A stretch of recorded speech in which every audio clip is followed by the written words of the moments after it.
Hey guys, welcome back.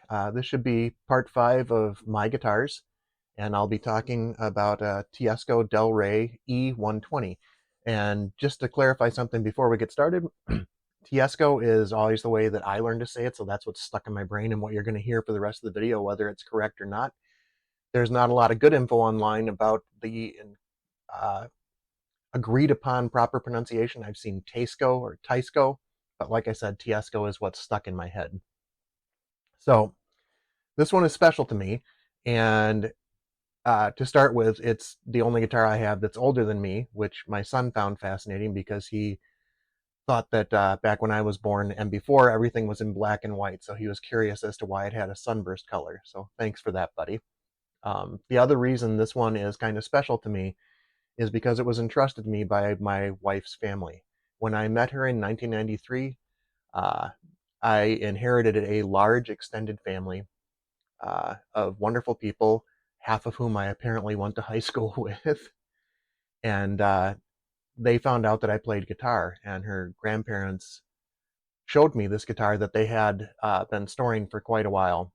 I found out that it belonged to her uncle, who had passed away far too young, and that it was originally probably some kind of catalog order, like ordered from Sears or Montgomery Ward.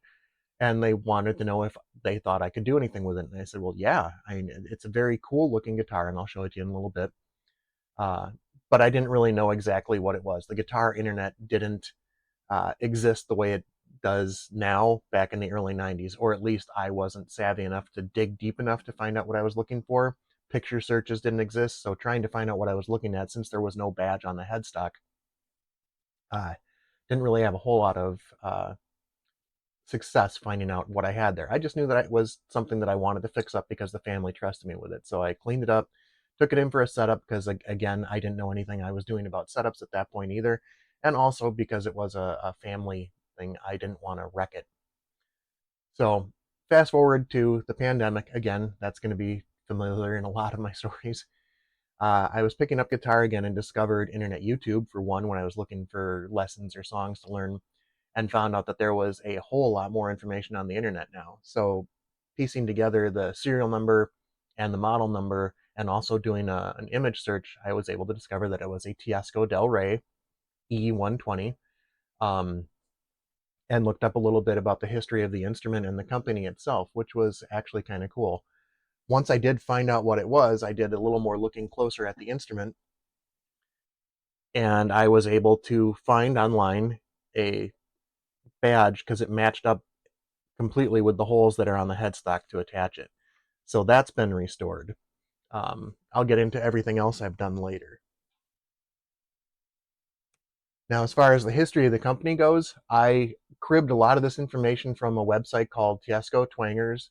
They have a timeline section, which I encourage you to go check out. I'll link it in the description of the video as well, because I'm not going to cover the whole thing. There is a lot to go over.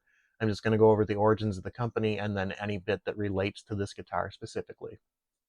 So, in 1946, the company that was to become Teisco was formed by a Mr. Atsuo Kaneko and Mr. Dorio Matsuda. And apologies to anybody if I absolutely butchered those names. The company name that it started out as is something I'm not even going to try and pronounce, because I would do far worse than even with the names of the founders. I will put it down here so that you can see what we're talking about. And just let you know, they, according to the website, roughly translated means Hollyhock Soundwave or Electricity Laboratories, which I don't know how you go from one of those to the other in a loose translation, but okay.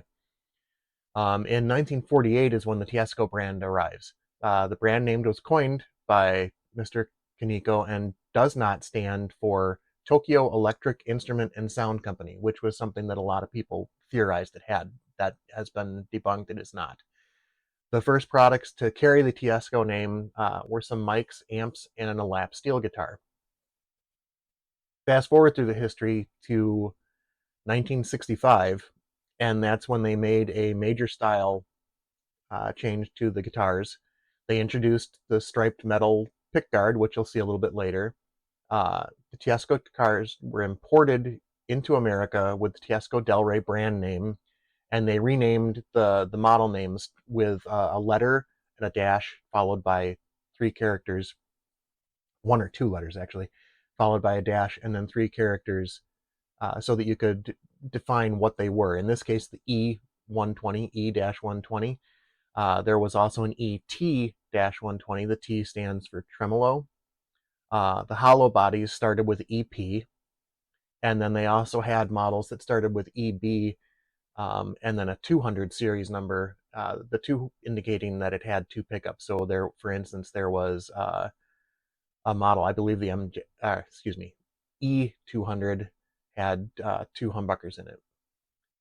This year also saw the appearance of the tulip-shaped E100, and then this guy, which has more of a strat combined with tulip shape, which I'll get into, and then the hooked headstock that they developed. After that, 1966 to 1969, the importation of Teisco guitars changed hands several times in different companies. And again, I encourage you to read that because it is really interesting, I think, anyways. And the link will be below. After 1969, most of the original designs, the unique ones, were gone, and they were just reproducing copies of whatever was popular at the time. So that's a brief history of Teisco Del Rey. There's a lot more out there. I think you can hit up a lot of other sites, but this one had a pretty concise history of everything from the founding through 1969, which kind of pertained to the guitar that I was talking about. So the guitar itself in question is the Teisco Del Rey E-120, which that much I was able to figure out before I had all the resources I did, because the model number and serial number are underneath the neck plate here on a metal badge, which is actually kind of nice because a lot of guitars were produced with stickers, which are just gone to the ether after this many years. The body, or excuse me, this was produced in 1965, likely, maybe early 66, based on the history of the company. It was made in Japan. The weight, it is ridiculously light because it is a very, very thin guitar. It's also a shorter scale, and it comes in at 5.1 pounds. So this is definitely not going to be a backbreaker at all. The scale length that I could find online, and I confirmed by measuring as accurately as I could, is 24 3/4 or 24.75 inches. The electronics was something that I didn't know initially, other than volume and tone and 1 pickup. It had 2 rocker switches. I was able to figure out that the 1 rocker switch turns the pickup on and off, and I could never figure out exactly what the second button did, because it didn't appear to do anything, at least with the way I had the tone and volume set. We'll get to that. It turns out, and this is why I'm also documenting the guitars this way, because I dig a little deeper and found out some stuff that I didn't know. I found a schematic. Apparently, the second switch bypasses the tone button altogether. So I'll show that off when I demo the sounds a little bit about what it does. The construction of the guitar itself, because it was so light, I thought I was dealing with like some kind of balsa or plywood. Turns out it's actually mahogany. Just it's so light because of how thin the body is. How many pieces, I have no idea, because it's buried under the sunburst finish.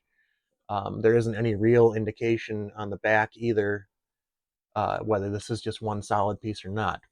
The neck itself is also mahogany. It is a very, very slim neck, which also lends to the weight. You can see the unique hook shape of the headstock. The fretboard is rosewood. It has the plastic binding and the side markers for the, instead of inlay dots, and 2 at the 12th. It's 22 frets, nickel frets that are played almost flat. I'm assuming that her uncle must have just played the heck out of this. Either that or they didn't start very high to begin with. There's not a lot of info on that online. The fretboard, that is one thing. At the 7th fret, there is some of the inlay has been missing. So you can hear that one frets out no matter what I do with the action. And I have the action set fairly high, probably because of the angle of the neck, but also to eliminate as much buzz as I can and keep it as playable as I can, because I I don't want it to just turn into a wall hanger. I'd like to keep it playable as long as I can. The tuners were classic open tuners, the 4 on one side, 2 on the other.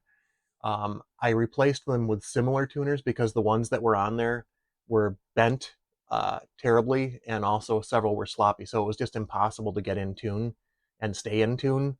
And I'm sorry, I want to play it. But I did keep the original tuners. If it ever gets to the point where the electronics stop working to the point of being non-repairable without major changes, or something bad happens to the neck where I'm concerned that playing it would put undue stress on it, then I will preserve it as best I can for the family, and we'll put the original tuners back on because that's how it looked originally. The bridge is some weird combination of a trapeze and wraparound. The strings go in this side, wrap around, and go over the top. There are indents on the metal bridge, and then the trapeze style thing is adjustable up and down, so I was able to adjust the action so that I could relieve some of the buzzing. These two knobs do tighten and loosen just a bit, but because this is actually underneath this bridge, there's not a whole lot of room for that to move back and forth to affect intonation much, if at all. So basically, the intonation on this is what you hear is what you get. It's not too bad. After the setup that was done, it's relatively close. For what this guitar was back in the day, that's actually pretty incredible. The other feature that's kind of unique is it has the pinwheel truss rod adjustment, which still to this day you don't find on a lot of guitars, although it's becoming more and more common. I kind of like that. It would have been a pain to adjust the relief on this if it had been the Fender style, where you have to take the neck off and adjust it, because there is absolutely no room up here for any kind of adjustment hole for the truss rod. So that's pretty much the specs on it. I'm going to throw my headphones on to do a couple sound samples. With just one pickup, it's probably not going to take as long as any other guitar would, but I do want to show a few quirks about what's going on with that tone knob. So I've got the volume all the way up, and what you would think would be the tone all the way up, very muted. It seems like the tone knob is in reverse. So if I turn it all the way down, now you get the actual full sound. But let me turn it back down. So it's kind of damped. If I hit that second switch to disable the tone, you've got the full sound back again, almost to the point of breakup. So it does disable the tone. I'm going to turn it back on and just get the sound that I'm used to for the clean samples. So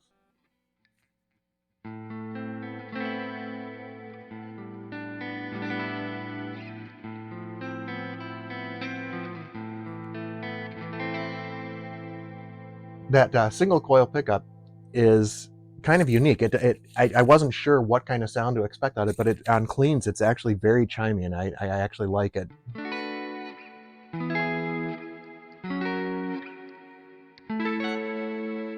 So that's up on the 12th fret, just playing a bar chord, and the intonation isn't all that bad, as you can hear. It's not way out of whack. Little sharp, but for all things considered, I think that's pretty good. I'm not going to go full dirt on this because it doesn't really like it. It sounds a little weird, but a little bit of overdrive. I dig the sounds of this pickup. Is kind of almost a vintage rock to it.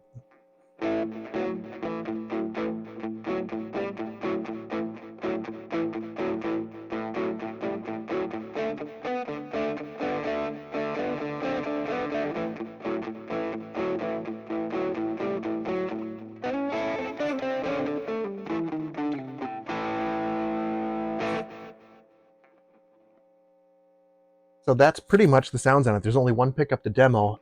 It's been I just actually love the overdrive sound on this, so it's kind of nice if I ever come up with any kind of song that's going to need that kind of sound. This might be the one to do it on. Maybe I'll come up with something for the family just to thank them for trusting me with the guitar. So let me turn this off. I'm going to take my headset off and just give a couple final thoughts on this. Um, so there are a few dings and dents, some on the neck. There's a crack on the headstock from one of the tuners, which probably doesn't show up real well on the camera. It looks to be only a finish crack, so we're going to leave it alone. Um, and like I said, I'm not going to do anything to mod this guitar, but if there were a crack to appear that was going to endanger anything with the neck, I'd probably try and get some clamps, throw some CA glue on there, and just make sure that everything holds together. If anything gets too damaged to the point where I feel like it would be potentially harmful to the guitar to keep playing it, then yeah, it's going to become a display. Or if the electronics completely give up and I can't fix anything without replacing a pickup, because I don't want to do that. I want to keep this as the family gave it to me. So you could say this is my only relic guitar. A lot of this came about, I'm pretty sure, was earned by my wife's uncle playing the heck out of it. Probably some from the way it was stored for many, many years too, but it cleaned up really nice. So I just am trying to, speechless, I guess, trying to think of the word that, their family would trust me with something that belonged to a member of their family, that made me feel good that I belonged to their family. It was at the time that I had met my wife, I had lost most of my grandparents, so I gained two sets of grandparents again on both sides of the family. But this family in particular just has tons and tons of cousins that are super close. I didn't have that growing up. I had a few cousins that would come to visit, once a year, but not get together like this group does. So it made for uh, a great time getting to know the family as I got to know my girlfriend at the time and then future wife. And to be welcomed in like that was incredible. And it also gave a wonderful family for my kids to grow up in as well. So there won't be anything done to this well, maybe a neck shim. The action at the bottom end is a little high, and I could put a neck shim in because that's not permanent. That's not anything that's going to affect the way the guitar was supposed to be. But I won't be doing any bridge replacements, won't be modding and throwing a humbucker or something ridiculous in this. I got plenty of other of my guitars that I can do this with. This is a family guitar, and it's going to stay that way. So I want to thank all of you for just listening to me ramble on about guitars, tell stories, possibly butcher a few Japanese names. Um, I just want to wish everybody a happy rest of the summer. It's coming to an end too fast. And thanks for tuning in and listening to me ramble about guitars.